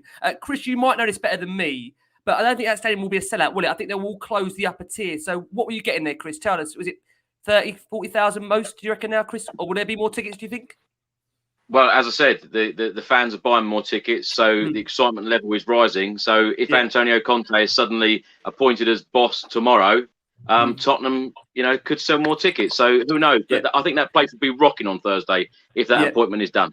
Yeah, let's come over to you, Jay. Sorry, I kind of stole the thunder there. But on Conte, I must add, been out of work since leaving Inter Milan in May, and just weeks after he led the club to a first Serie A title in 11 years. So just take that, into consideration. 11 years without a title. Listen, we're not going to mention how long we've been without a title. Chris says it enough on his channel, so I'm not going to put everyone through that again. But he won the Premier League and the FA Cup at Chelsea, but was sacked in the July of 2018 after a disappointing second year in charge. Jace, for you, coming into what he's coming into now, what is an acceptable season in your opinion? That's a good one. Well, if we go to the Carabao, he's into the quarter-final already. The holders have been knocked out. I think we've got a much better chance of winning that quarter-final now than we did when the draw was made. Amen. And I'm pretty certain that come that quarter-final, he will pick what he considers to be his strongest time. It won't be a rotational side because we got a Premier League game. And I think he'll target that. I genuinely do. I think he'll target it and think it's 3 games and the holders are out. The best team in the country are out. So I've got a great chance to do that. I expect Tottenham to be no lower than 6th. No lower than 6th. Because I think he will improve us in the short term. Yeah, certainly. So, and sometimes when I look at the league table, and I look at how bad Tottenham can be. And sometimes we forget and we think, well, Leicester are better than us and this team's better. I watched Leicester get taken apart by Arsenal, but they can beat Man United. And then it's, well, Aston Villa are definitely better than us, who lose 4 in a row. And then, well, Everton are stronger than us, who lose 5-2 at home to Watford. So, it's not exactly as if there's many other teams that do actually look, and we can look absolutely dross. And still, if we win Saturday, we go 4th. So, it just shows you it's never as bad as you think. It's never as good as you can think. But I see no reason why Tottenham can't finish 6th, because I think the improvements he'll make will be better than the improvements others make. And I do think he'll get Kane firing. And we know if Kane and Son fire, that will be good enough to beat so many of the other teams in the league because they're just quality players. So if he can add a couple in January, which I think, if you're going to go down the Conte route, I expect at least 2 really big signings in January. I don't expect 7 in January, but I do think if he says to Daniel, I want this centre half and I want this holding midfield player, or whichever they are, that they will get them. And they'll have to get them, because we just see with Conte, he's such a proud man, he's not going to have his record ruined by those above him. So at Inter, when it's got to sell, got to get rid of the wage books, he walks away. They're current champions in the Champions League. Don't stop him walking away. No, I've got my shopping list for players already. I've got it written down here in the blue book. Should we get a few names out? Let's get a few names out loudly before we go to. Don't let Jamie give any names, please. Not Jamie's names. No. Hold on. Ready to fire it. Hold on, Jay, can I just say, Jay, I'll just get my list out. How long have we got? For all the names I've got? I mean, for me, I've gone all blurry. Can you hear us, Jay? But whilst Jay sorts out his camera, Lee, let's have a few names, Lee, and then we'll go to Jamie quickly. What's the names, Lee, on your list very quickly? Let's hear them. Come on. First name Jamie wants is Mr. Sheen, isn't it? With a state camera. Look, but there's 3 positions I think that we need to completely strengthen in the squad, and because of Antonio Conte and the links of what's gone before, the first area that I want to look at is a guy that plays in the Italian league already as a striker, absolutely outstanding young talent, Vlahovic. I probably decimated his name, but that's one. We all worked out who it was. We worked out who it was. Yeah, Vlahovic. Yeah, Vlahovic. Right, so that's not your backup striker, by the way. That's your striker that plays alongside the other world-class fella that we've got at the club. I also want someone who's going to bring the best out of Tunga and Dembele. They played with each other with Lyon, and he's attacking midfielder. And I want Awar, who I probably also absolutely battered. And I had on very good authority that we were very, very close on signing him in the summer. So I think him. And then the third one, because we end up going to play 3 at the back. Now, if we don't play 3 at the back under Antonio Conte, Saints gone a strange one, because ever since he got battered by Arsenal, he changed 3 at the back and he's always played 3 at the back since. is Skriniar, because he was very, very heavily linked with him in the past. He worked with under Conte when they won the title, and in comes in. Now, if you sign them 3 players in January, I mean, we ain't Newcastle, by the way, so I don't know where we're getting this money from, but we must have some sort of money, because otherwise he won't be signing. But at the end of the day, that's who I would be going after. Yeah, just a comment on the screen there. This is the first time I see everybody on the show feel comfortable to talk about the truth in Tottenham Hotspur. Well, thank you for that. I mean, I'd like to think we do try and generally say how things are. And before I come to Jamie, I think we're having fun though, Rick. I think this is the first time. Yeah, maybe that's what we're happy. We're happy to talk about Tottenham and be excited about it for the first time in months. Amen. Let me come round to you, John. Listen, we know how much you champion the youth. But, John, very early on, I know you're the same as me and Jamie and a lot of the boys here. We all get excited about links coming in. Anybody for you at the moment, John, you feel, you know what's out there now, would instantly improve us come January? Yeah, there is somebody out there that would come into the team and, in my opinion, not only improve us in his position, but also his ability to bring the best out of others. And that's somebody that was available in the summer. I heard different things through different agents and recruitment companies, and that was James Maddison at Leicester. Now, whether we could convince him to come is another matter. Whether we'd have to overpay to get him is also possible. But I feel like bringing in a proper number 10, that we can't get Eriksen back. He's got issues in Italy, and that's something we need, a proper number 10 to come in. And I feel like James Maddison could be that man that could create the chances for Harry Kane, Heung-min Son, Lucas Moura, and we'd be really beneficial as a team having somebody to link up the play again and transition from back to front with great forward passing. So that's somebody I'd like Tottenham to make inquiries for. I heard he was available in the summer. I think Arsenal were interested in. The fee was around £60 million. I personally think it's a little bit too much for him, but he is English, he is homegrown, he's proven in the Premier League. He comes in on Saturday 3 p.m. There's no settling in period. He knows the league inside out and he's ready to go. So that's one I would look for. Hope Tottenham would make a move for. I'm just wondering how many times I can ask this question without Jason storming off. And I've done well so far. I've only asked it 4 times. Let me come around quickly to Jamie on this. Jay, I'll try and generalise this more for the sake of Jason, because I still want Jason to hang around for a little bit longer if he can. He's loving this. He's like, but do you know what? I've got to say, the comments for Jason, and Jason, you know this, I said to you beforehand, not everybody is going to feel the same in terms of the manager. And I say it's been reflected in the comments here. There's a lot of concern. And it's back to what I'm going to ask you, Jay, here, that when he actually gets to work with his squad, like Mourinho, like Nuno, and you actually realise what you've got there, and you see the individual mistakes of a Dyer, of a Sanchez, do you think he'll have some reservations over what he can actually do to make this current squad better than it is at the moment? Yeah, because I think we've had managers in that have not been able to get the best out of these players. I think that's just simply what it is. I think it's a lot of them that have been severely underperforming because they've been put into a system that hasn't really benefited them. So I think a lot of them will benefit from having a genuinely world-class coach in charge of them. So I think a lot of them will actually raise their levels. So that's something that I'm quite excited to see. I think in terms of positions that we need, I think a creative midfielder is something that we've definitely missed. I think we just don't have anyone that seems to bring any sort of creativity. And again, we always mention about the goals that we lost with Bale and Carlos Vinicius, both being moved on. But in the midfield, we don't have anyone who can contribute to goals. So that's something that we definitely need to add in January. That's something I'd like to look at. I think Lee makes a great shout with Awar. I think he's a guy that would be available for a decent price. He's a young player. Again, as Lee said, he's played with Ndombele, so they've already got that sort of relationship. So I think that's a good shout. For me, I actually think that Dusan Vlahovic will be a guy that will come in. I think that Fiorentina, their president, said that they'd offered him a big new contract, and he's refused to sign that. So I think that he'll probably. I think he'll probably. Can I just pick up there on that comment there, Jamie? Jamie Migson, a dead ringer for Lascelles. So I can tell you, by Jamie's schedule this season, this is where we can have a bit of laugh and joke on this show. Yeah. I have tried to get Jay in for a lot of shows this season. I know you probably feel like we're avoiding it, but Jamie has been training twice a week, and I can tell you he's doing a lot more minutes than Lascelles is, and he's turned out for club and country, might I add. Yeah, I definitely couldn't ask something than him. So as I said, with Vlahovic, I think he's one definitely. I mean, a lot of people are already saying in the comments anyway about Vlahovic, but he's definitely one to keep an eye on in January, because I think they'll maybe look to move him on given his contract situation. And it was interesting to see in the summer because I do genuinely believe we made that bid for Lautaro Martinez. And I think that money is there for a striker. I think the only reason they didn't go for an actual striker is because they wanted a genuine top-class striker.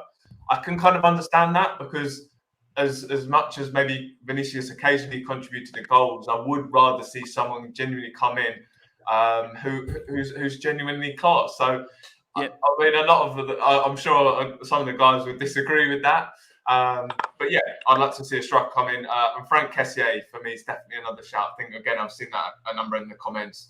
He's another player whose contract's coming to an end. I think he's a very talented kind of defensive midfielder at AC Milan. So he's definitely a guy that I'd like to see come in. And I'll just say Andrea and just to wind Jason up. I'm looking at Jason's face, and I think if I do this anymore, I'm going to finish him.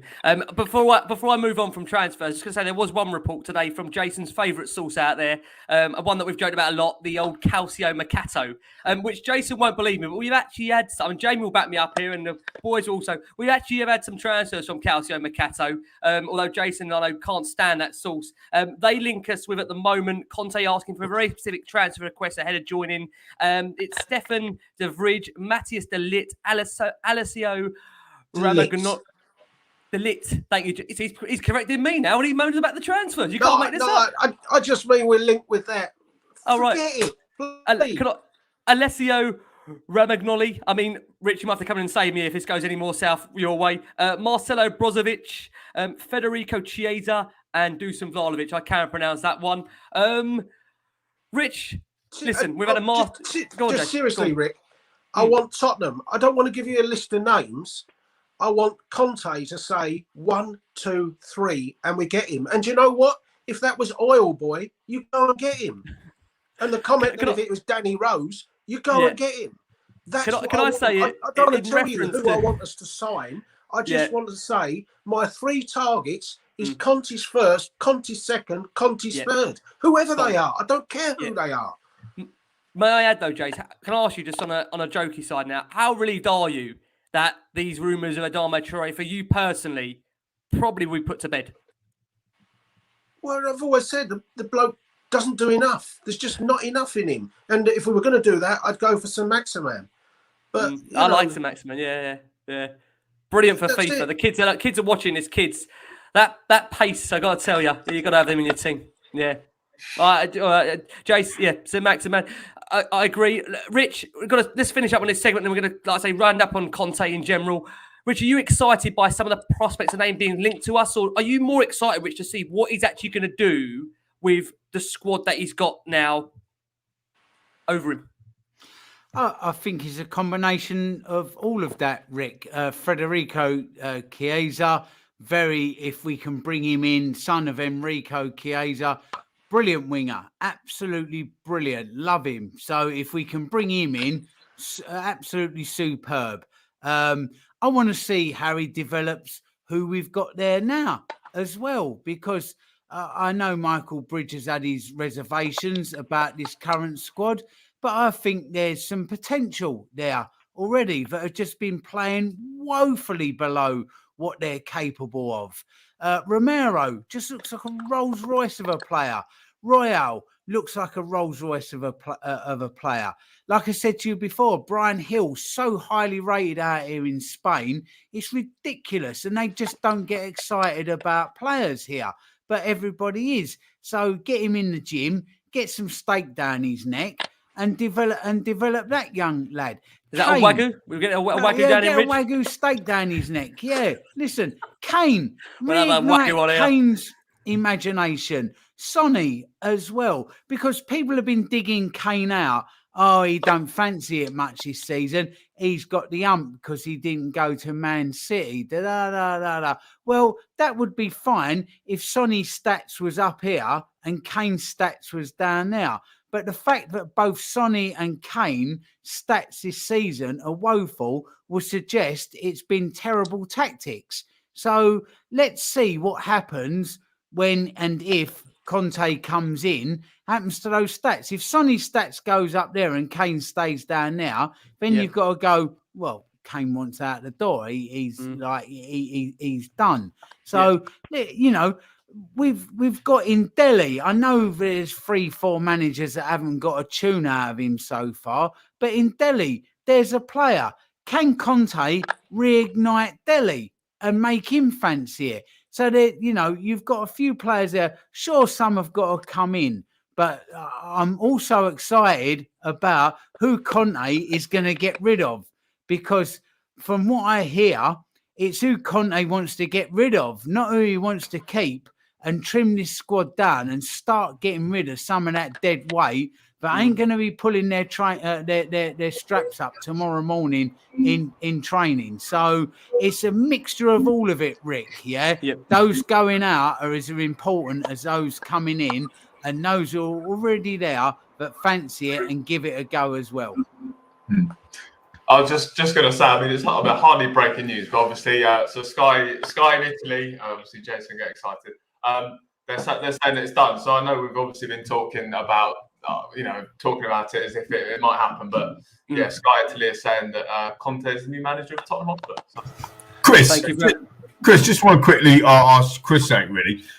I know obviously on your channel and that, you know, I love your channel, been on it loads of times and stuff, and you always talk about kind of trophies are coming and that sort of stuff. But do you think that trophies are coming? Like generally now, like I think we went around it earlier, but where do you think Conte can finish? Jason's gone with the trophies, but where do you think that Conte can take this team, Chris? And who would you think about bringing people in? What people would you be thinking of players coming in? Do you know what, Lee? With the appointment, if it does happen in the morning, 18-month contract, I think is perfect for the club, and I think it's perfect for him. Now, every time I've had Fabrizio Romano on my channel, and of course he's been on this channel many times as well, he always talks about a project. Now, Antonio Conte has got to believe in the project, and I have absolutely no doubt today that Daniel Levy, the board, and Antonio Conte have been talking about the project, players that he wants to leave, players that are perhaps not good enough to play for Spurs, players that he wants to bring in. And this is probably what excites me more, because if they've had this conversation, it means that, you know, money should be available for him to spend. Fabrizio Romano also raves about Fabio Paratici, the work that he's done at Juventus. With him and Antonio Conte working together, of course, they've worked at Juventus before, they're old mates. I think that will be a combination in heaven. I think that they will work very, very well together. But this is a huge job for anyone to come in.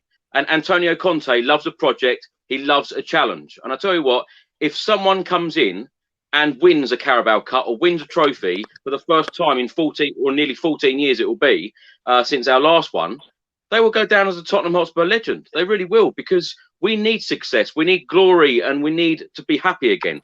And it's funny because all of us tonight are a lot happier than we were 48 hours ago. A lot happier. Obviously, seen in the comments as well, but I'm getting a lot of private WhatsApps on here saying, "Oh, it's so amazing to have such a happy, laughing show, and you know, it's just so good to be back." My best mate Steph, he's just WhatsApp me saying, "God, it's so lovely to see everyone happy and smiling and stuff like that." It's brilliant. I just want to ask, if I can as well, Chris, just stay on mute just quickly. On Conte as the coach, I mean, do you think that he's going to, as John touched on earlier as well, like in terms of the youth and stuff, do you think that he's going to come in and coach the players? Like, you know, I still think that there's another 5 or 10% to squeeze out of some of these players that we've got in there. Do you think Conte will do that? Or is he just so cutthroat, he's just like more of a Jose, like, if you're not on my bus, get out? Or is he somebody like that's going to come in and go, do you know what? I can make you better, Jamie. I can make you better, Richard. I can make you better, John. Do you know what I mean? What do you think?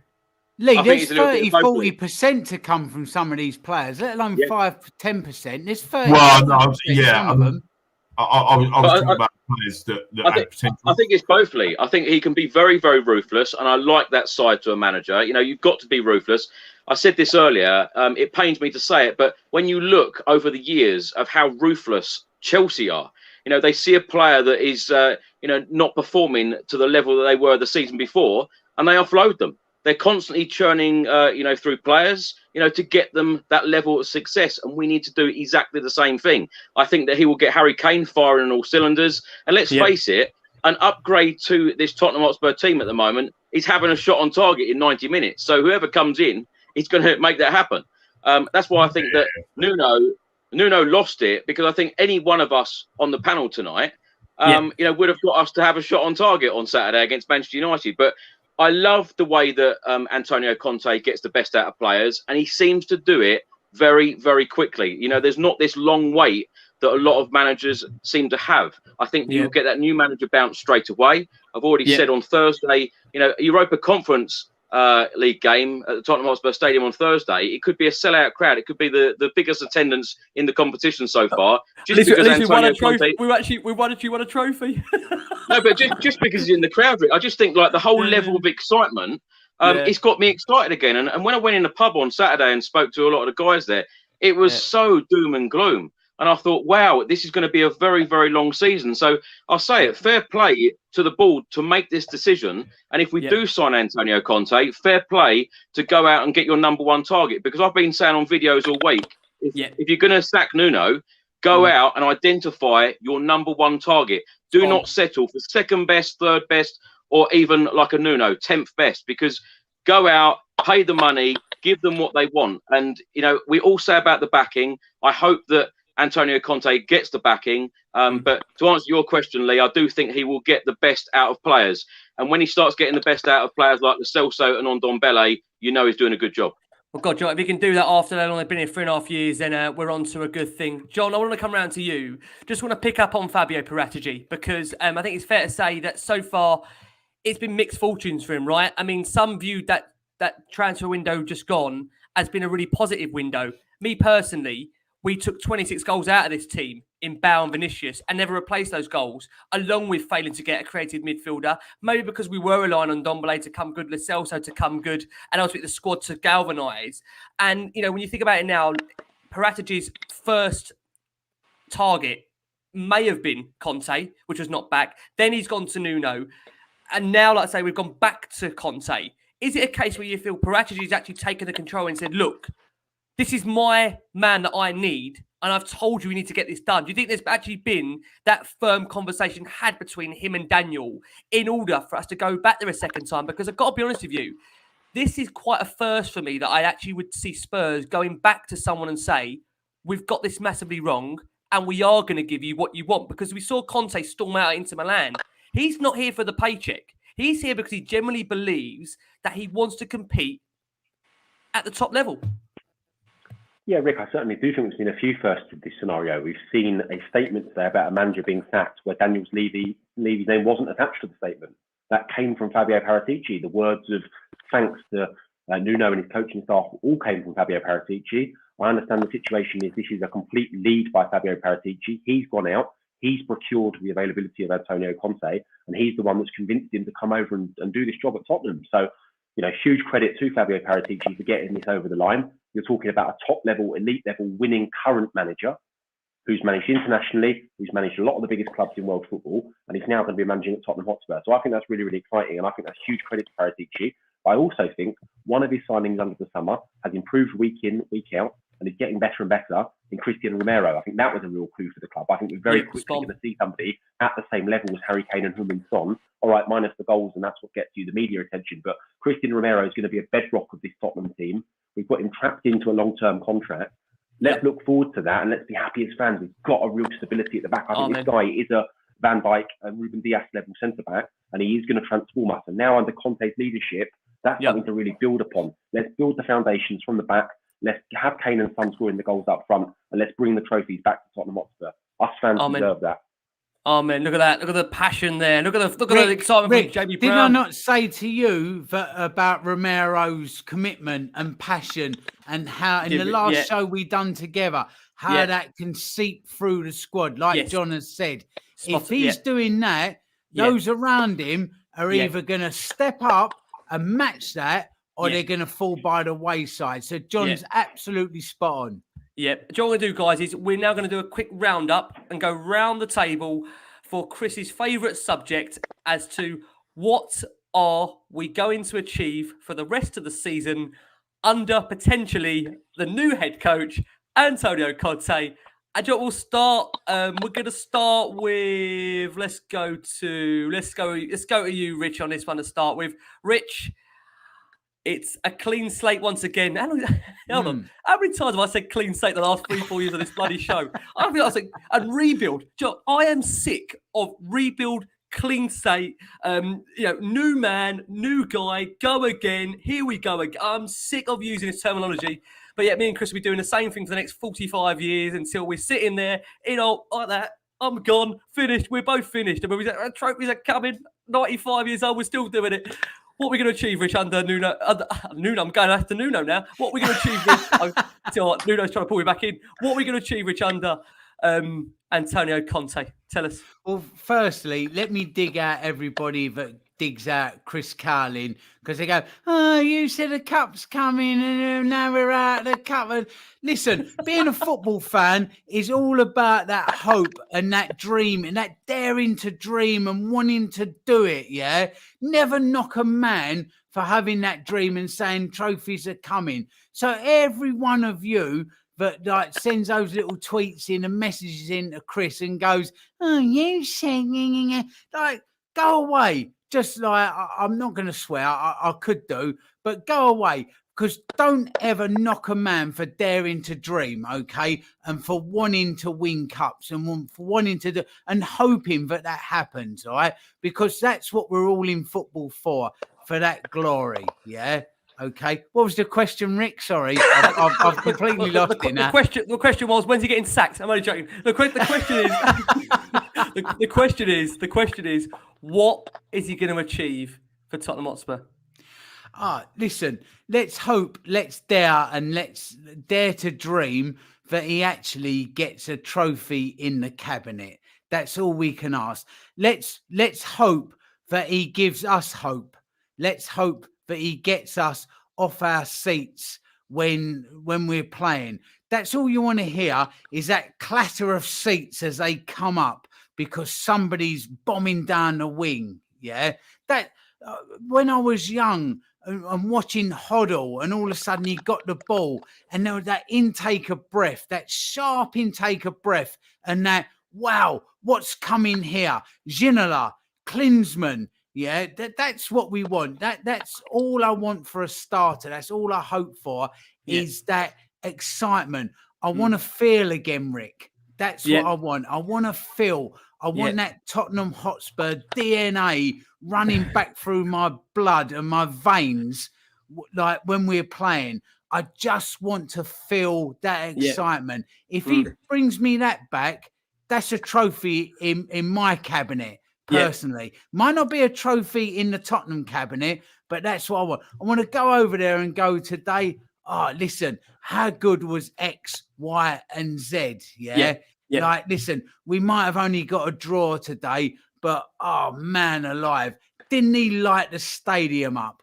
That's all I want for starters. Yeah. And if you get players that are doing that and exciting and going for it and daring and doing, then everything else from that cascades down. Everything else from that follows on. Yeah. To dare is to do. That's not our club motto by mistake. It's there because if you get players that are doing that are playing on the front foot, that are exciting you, the crowd energizes the players. The players feed off of that. I interview all these ex-players. They'll tell you when the crowd's up for it, and when they hear that, that gets them playing. That's all I want for starters. If I can have that, that's all I want to start with. Everything else will follow on from it. Yeah, love it. And I say, comment on the screen from the Luke Guy, Ricky Lee, Chris John, Jamie Crackers, etc. All absolute legends over the last few years, keeping our spirits up in tough times as Spurs fans. Do you know what? I'm going to say it's messages like that for what we do this for. And you know what? I've got to say that we all, doing the show, Chris, magnificent YouTube channel, and John, what you're doing with the pod there, Jamie, like I say, on the YouTube, and Jason. Right, Jace. Give us a smile, for fuck's sake. Honestly, we do it because we love the football club. We want to see the football club be successful. And ultimately, we feel that we want to try and just want to push this in the right direction. And this is what it's all been about. It's all about being able to enjoy the highs and being able to suffer the lows. But as Lee always says, come back from them And that is what is key. And that's what makes us all Spurs fans. I've said this before so many times that, if you're a Spurs fan, and Chris, forgive me for me about to say this, you aren't here for the trophies because we've been devoid of them for such a long time. So you rely on, back to what Jason says, a brand of football that's exciting and a style that's going to make you want to go to that ground and feel excited. And this might be a temporary feeling, but I do feel excited again. I'm excited because I'm with great friends of mine here. And it's we're okay. all feeling the same. It's okay to be excited about football, right? I think everybody's forgotten, especially Tottenham fans, we've forgotten that we can be excited. We can dare to dream. It's the hope that kills you, but it's also the hope that keeps you. We said it years ago on the radio show, and it's still here today. It's okay to be happy about your football club. It actually is. I know a lot of us have forgotten about that. I remember when I first started doing these shows. I remember myself and John doing one of the early shows one of the earlier shows together when we were both on. We were so optimistic. We were so happy about our football club, and it drains out of us. And it's done it to everybody. I think I tried to sum it up yesterday. Everybody's feeling the way of, and I get where Jace is coming from. I'm with you, Jace. It's the same thing. If the board, Tottenham Hotspur Football Club, do not back Antonio Conte and they appoint him, it's going to be an absolute mess. But I can't see him signing if they haven't backed him. Does that make sense? So that's why where Chris has come from, I'm mega excited. And I don't care. I'm going to get carried away, Rick. I'm going to get carried away. Do you know what? Okay. Out of the top 5, 4 of the top 5 play each other this weekend. 4 out of the top 5. There's points being dropped there all day long. We've got Everton away.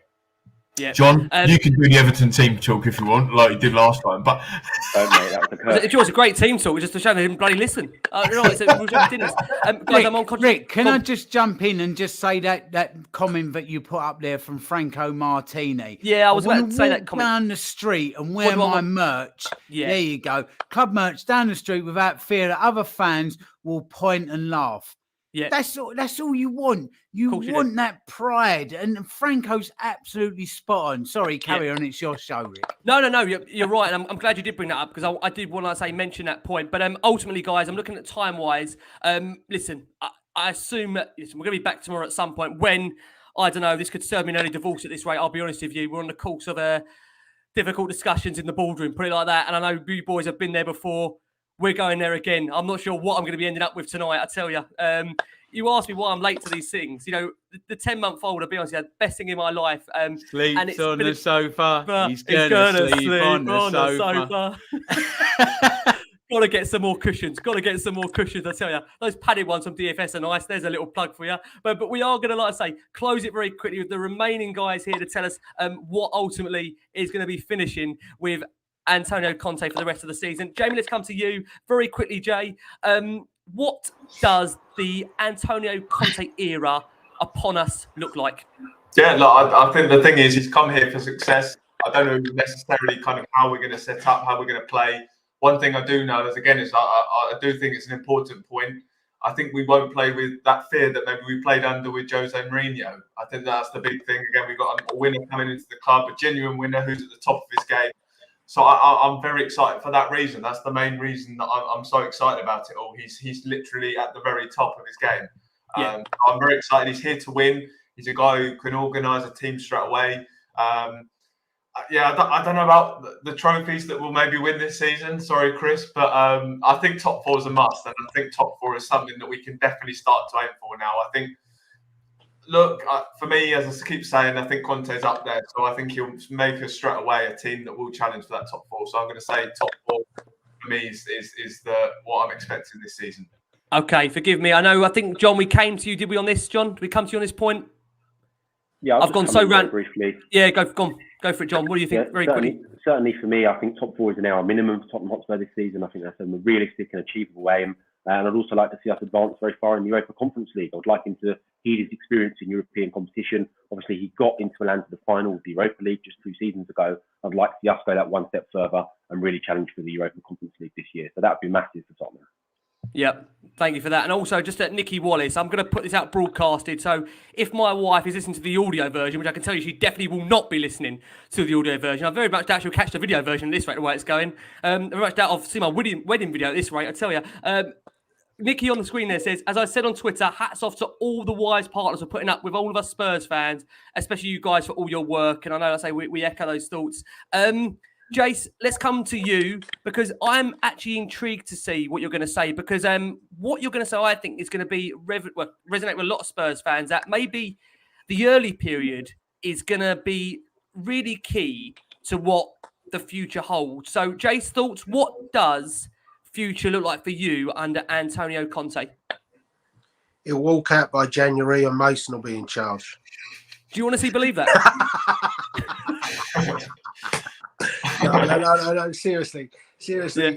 I wouldn't go as far as Chris, but I'm just having a look at Tottenham being 13-2 for the League Cup and thinking might have a little investment there. I look at that more so than John's checker trade thing and think it's 3 games. It's 3 games. We've got a quarter-final at home. You know, we have a great chance. We got to a final in it last year. So there is a chance.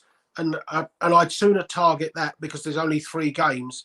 And then from March, April and May, you can really concentrate on pushing yourself up that league table and maybe closing in on a top 4 spot. But I think if you pulled off that Carabao Cup and finished in that top 6, I think you'd take that now. But like I say, I think the Carabao Cup is the biggest target because then it frees the rest of that seat. It takes all the pressure of a trophy away and you can concentrate then on those league games and not have to worry about checker trade. The problem with that checker trade thing is if you really go for it, you've got to play your best team in it in that knockout stage, and then you've got the Premier League game on the Sunday, and Thursday, Sunday is the biggest problem. So win 3 games in the Carabao and you've sorted that trophy out. And there's like I say, at 13-2, we're actually a better price than West Ham are, which when you look at the season so far, you know, whether that's because of maybe those odds have changed today in a weird way, but that's what I'd look for to this season. Yeah. No, okay, great point there. On the screen, TRJ Barker says, I take the wife with me. She went to see her first game when she was 6 months. When she was 6 months? Okay. Nice. Somehow. Yeah, I like that. Fantastic. I must say, I tried to take my wife to see the game at the weekend. She was more interested in Cristiano Ronaldo. I would say after that 65 minutes, I think I wasn't interested in Cristiano Ronaldo. More the back of him as Ben Davies tried to do an acrobatic leap to get near him, but absolutely completely failed. I took my wife to Tottenham West Ham at Wembley on our wedding anniversary. Actually, on our wedding anniversary, January the 4th, I took her to Tottenham West Ham. I mean, how lucky am I? Rich, we need to hang out more often. I need to let you take her with her for a couple of days and see how she feel about that. I'll tell you. I was just going to add as well, Rick, in fairness, I think my next home game is Brentford. And when I took the ticket for Brentford, I was looking forward to watching Brentford. Now I'm looking forward to watching Tottenham. Oh, that's lovely. A big difference. That's a massive difference. Look at that. Look at how you made Jamie happy now. Jamie, I tell you, Jamie's delighted. I tell you, we all are. Right, close it. We're going to go to Lee and Chris. I think then we've had the panel's prediction ahead of a new era dawning. Can you see this light beaming? There's a beaming light here. There's God light coming down on us, thinking, my God. Let's go to. That's as high as I can possibly go. I'm not going to go any higher than that because we will lose the audience at this rate. Let's go next to Lee. Lee. That was pretty good, fella. I mean, a bit of X Factor. I'll tell you what. I was warming up before this. The word coach has to encompass everything. You can't only be good at tactics, just as you can't only be good at motivation. You can't just be good at a psychological point of view. Just like you can't just be good in how you manage the club and the media. You have to be good at everything. You have to go and try and excel at everything. To do this, you have to study. And since I became a coach, it is for me been continuous study. Antonio Conte on coaching philosophy. That's what I'm talking about right now. And if you get that instilled into his football club, I think we could be getting a very, very good return in the next few months and weeks in the season. So look, I'm going to try and be as calm as I can. Let's see how we go. Next game is Everton. The Europa Conference League, then Everton. Let's pick up 2 wins and we build from there. Yeah, Chris, just to close it with you this show, I love this quote from Conte, and I'm already getting really carried away, which is not a good thing to do on the evening appointment where I'm going to wake up in the morning, and despite Jamie's announcement earlier, Newcastle have put 75 million on the table today. Antonio, come and join us, and we've got Ryan Mason for the rest of the season. If that does go wrong, this show will not go out. We will not be disbanding as a podcast. We'll officially become a golf podcast as of tomorrow morning, where you can follow Tiger Woods, and Jason will be hosting this the shit show for the rest of the season. Chris, Antonio Conte's words: winners find solutions, losers find excuses. Big words. What's the plan, Chris, under our new manager? Tell us. To win trophies. The guy is a born winner. He's not going to come here just to finish in the top 6 or the top 8 and not win a trophy. He will demand to win a trophy. And I think that top 4 is unrealistic with the squad that we've currently got and with all of the other squads in the Premier League. I just think that they are so strong. So I think that Antonio Conte will target one of the trophies. Like Jason said earlier, we're in the quarterfinals of the Carabao Cup against West Ham. That is a competition that we should be taking seriously. And I'm completely with John as well on the Europa Conference League. That is a competition that I think he might take seriously as well. Jose Mourinho always took these competitions fairly seriously, which I liked. And I think Antonio Conte will do the same. And as I said earlier, I think that any manager coming in, winning a trophy, will go down as a club legend. And I think that this is such a great opportunity for someone to come in, particularly someone like him who is a born winner. He will want to come in and win. He will want to come in and prove himself to the fans. And, I think it's just such a fantastic opportunity. So I actually can see the trophies coming. And lastly, I must add this on as well. We haven't really answered this question. Harry Kane, Sung and Ndombele. We understand this is a big fan of Harry Kane. We'll do a quick circle of yeses and nos here. Harry Kane, Sung and Ndombele. Let's go to you first, Rich. Will he get the best out of both of them? Yes or no? Yes, absolutely. Listen, Rick, greatest stadium in Europe, check. Greatest training centre in Europe, check.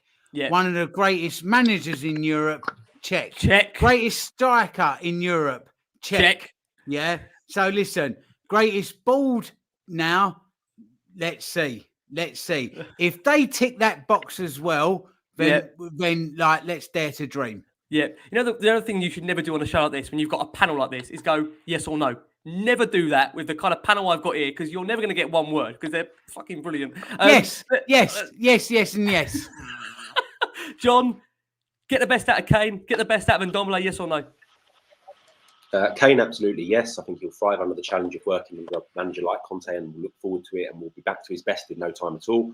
And Ndombele, time will tell. Several managers have not got the best out of him on a significant period of time. So let's wait and see. Fingers crossed, though. Let's hope he does.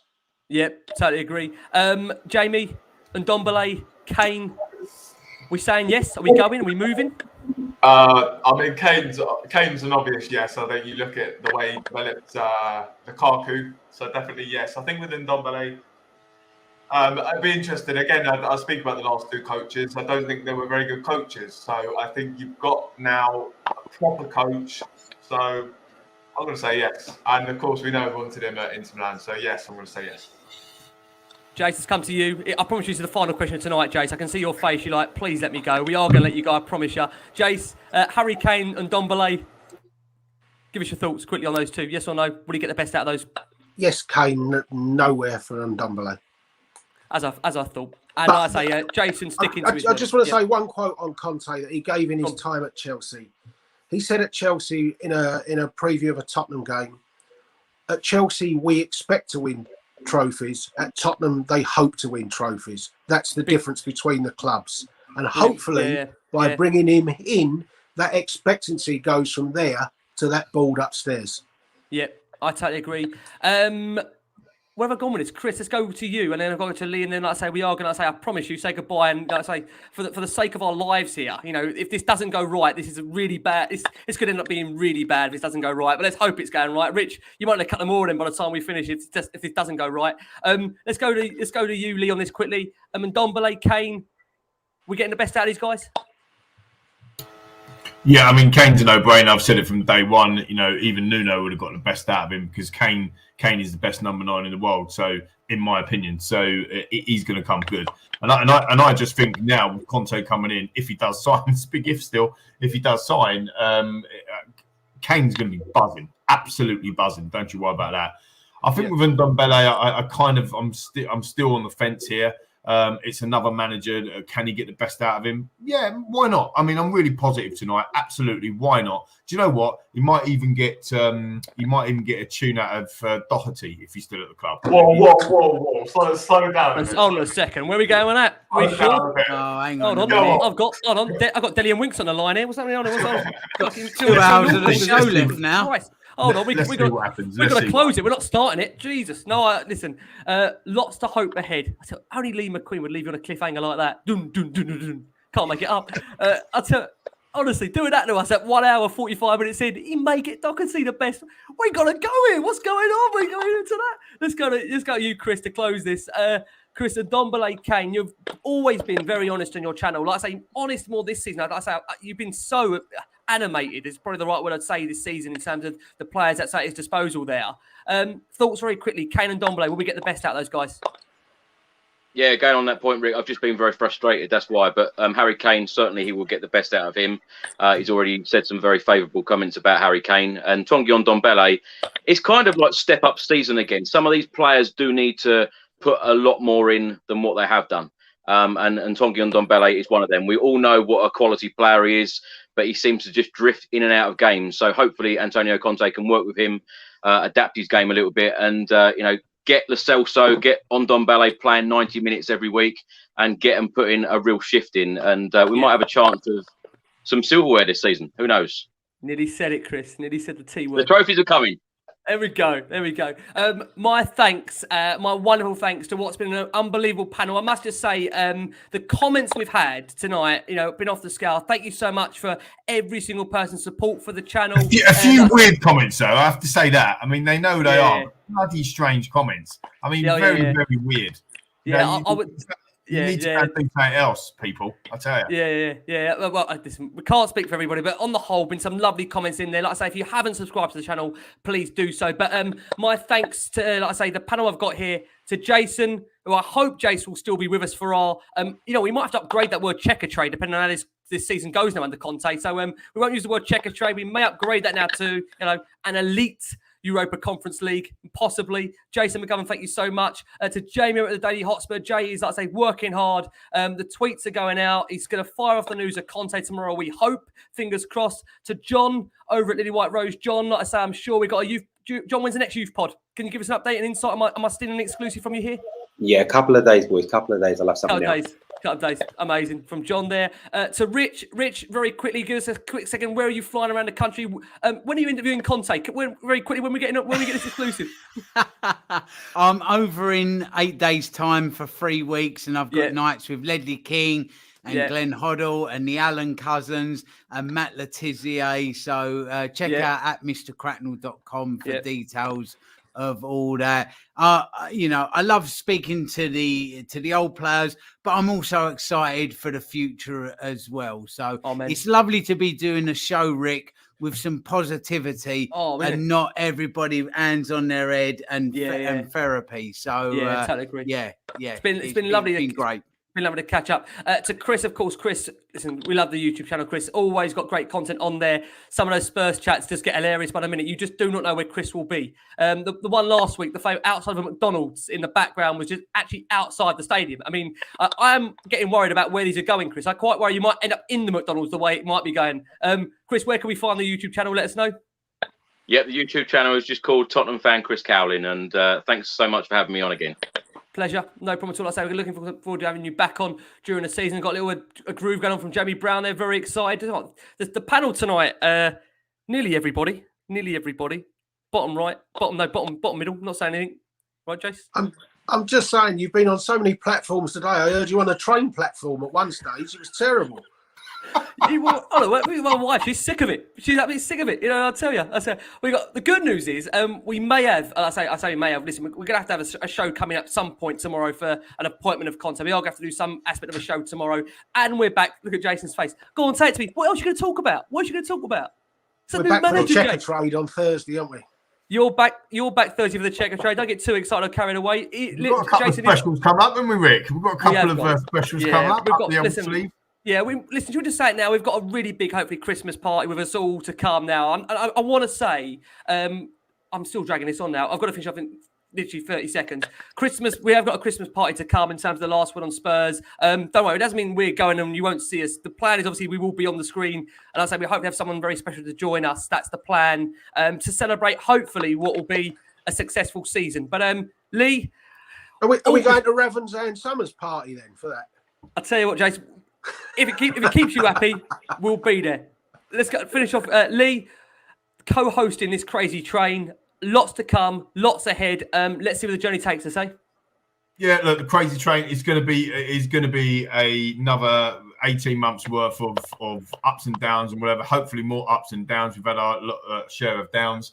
Let's just try and enjoy it, and just remember the reason why we all started supporting Tottenham Hotspur Football Club is because we love it, and just try and be happy about it, and don't worry about it. If we win a game, it's okay to smile and be fun and be happy about winning a football match. And if we lose the next one, it's also happy to be grumpy. But I just want to try and get a bit of medium in there to say, look, I know you finish off with this, Rick, but come on, you Spurs, just please this time, just give us what we need. I totally agree. And also to the reference on the screen there, no, the special guest isn't Nigella. So just to put it out there for reference, we're trying very hard. Sorry, we've upset Rich in the right-hand corner there. But Rich, I promise you we'll get her on in a couple of weeks' time. Just give me a chance. I'm working on it. My thanks to Chris Cowlin, to Richard Cracknell, to Jamie Brown from the Daily Hotspur, to Lee McQueen, to John Wenham from Lee White Rose, to Jason McGovern. We've been the Last Word on Spurs. We'll be back, like I say, very, very soon. Thank you so much for all your support, all your contributions, all your love. Listen, get excited. Tottenham Hotspur are back. As always, keep safe, keep well. Come on, you Spurs.